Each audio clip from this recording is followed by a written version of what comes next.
ہم اسی پہ آ رہے ہیں جی. جیسے کہ پاکستان مسلم لیگ نواز گروپ نے کمیٹی بنائی، ویسے انہوں نے ایک کمیٹی بنائی. انہوں نے تو اور پارٹیز کو کہا ہی نہیں ہے کہ آپ کمیٹیاں بنائیں تاکہ ہم اس پہ ایک بات، جیسے دہشت گردی کے حوالے سے بات ہو رہی ہے، دوسرے ایشوز کے بارے میں بات ہو رہی ہے، تو اس پہ کمیٹی بنا کے تمام لوگوں سے. کیونکہ فرزانہ یہاں پہ دیکھیں، آپ افغانستان کی بات لے لیں، لوگ کہتے ہیں افغانستان جو ہے وہاں پہ 65% جو ہیں وہ پشتون رہتے ہیں.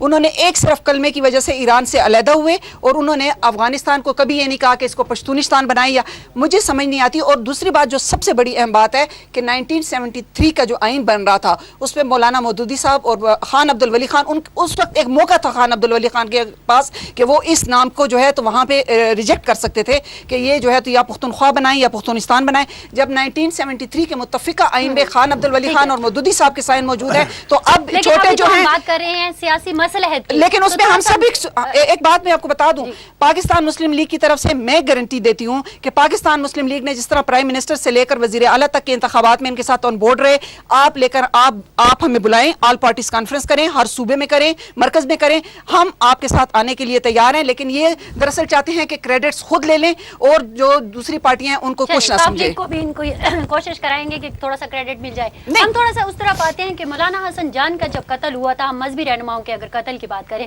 تو بڑے اعتدال پسند لوگوں کے لیے ایک دھمکی تھی، مطلب اس طبقے کے لوگوں کے لیے. اس وقت ہم نے یہ شروع کیوں نہیں کیا؟ میرے خیال میں اگر آپ دیکھیں، میں تو مولانا حسن جان کی شہادت ہی کہوں گا.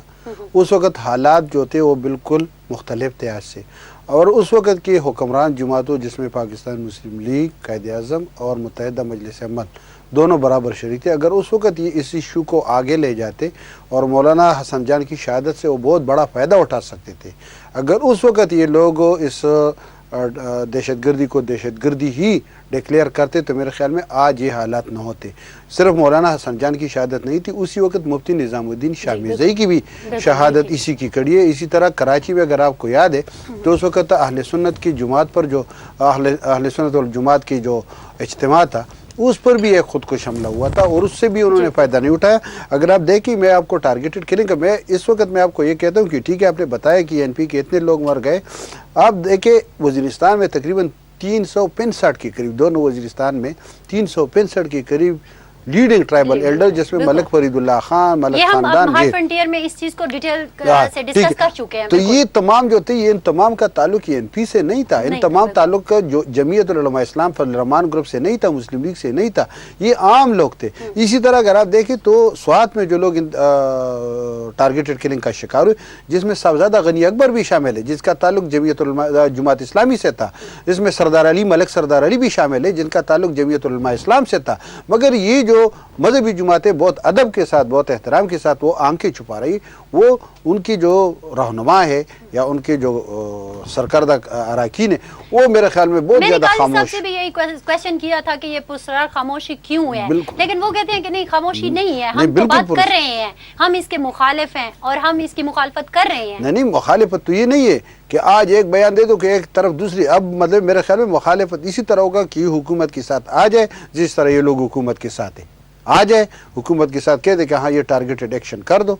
ٹارگیٹڈ ایکشن ہی، کیونکہ آپ دیکھیں بات چیت کا تو کوئی فائدہ نہیں ہوا، ان کے مطالبے مان لیے گئے، ان پر اعتراض. آپ لوگوں کے میں نے یہی سوال مطلب ان سے بھی کیا تھا کہ آپ لوگوں نے کوشش کی ہے اے این پی کی اور پیپلز پارٹی کی مخلوط حکومت کو بٹھا کر ان سے بات کرنے کی؟ کوئی رابطہ ہوا؟ بالکل جی. ہمارے جتنے بھی سرکردہ لیڈرز ہیں، امیر مقام خان کو لے لیں، وہ ہر ان کے جرگے میں جاتے ہیں، وہاں پہ بات کرتے ہیں، کیونکہ زیادہ تر افیکٹو جو ہیں. اب اگر اس میں دیکھ رہے ہیں تو اے این پی کے رہنما ہیں یا پاکستان مسلم لیگ کاف کے ہمارے امیر مقام جو ہیں، ان پہ کتنی دفعہ حملہ ہوا، لیکن اس کے باوجود. اور یہ دیکھ لیں کہ ہم ان کے ساتھ شانہ بشانہ جہاں پہ کہیں بھی ایسی دہشت گردی ہوتی ہے ہم وہاں پہ کھڑے ہوتے ہیں. ہم کہتے ہیں کہ یہ دہشت گرد، یہ مسلمان نہیں ہے، یہ انسان نہیں ہے. ان کے خلاف جو ہے باقاعدہ جب تک پوری قوم اکٹھی نہیں ہوگی، جب تک یہ مذہبی جماعتیں اکٹھی نہیں ہوگی. میں یہ پھر بڑے ادب کے ساتھ یہ بات کرتی ہوں کہ مذہبی جماعتوں نے ایک خاموشی اختیار کی ہوئی ہے. چاہیے یہ کہ یہ ہر